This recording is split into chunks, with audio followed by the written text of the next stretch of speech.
Good morning po, mga kapatid. Ay magagawa po tayo ng plaster.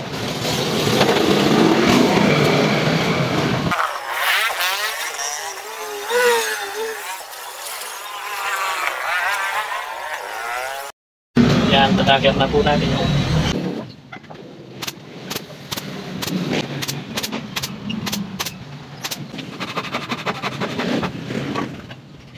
kapatid yung lalagay po natin yung palaman sa loob ng plaster. Ayan po yung design niya, dalawang guhit baba.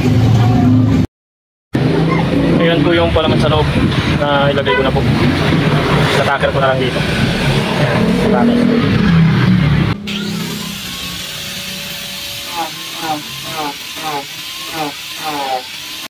Ayan po mga kapatid, i-router na natin yung ating ginawang plaster. Lagyan po natin siya ng design.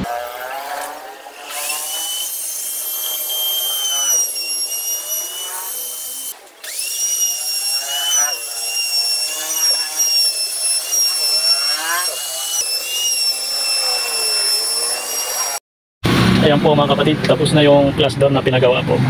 Ayan po yung kanyang design. Dalawang guhit po sa bandang gilid. Ayan. Meron din po siyang amba. Ito. Ito po yung kanyang amba. Ito isa. Ayan. Tapos mga kapatid, tapos na po yung plaster na pinagawa. Ayan. May kasama pong amba yan. Ayan po yung amba yung isa.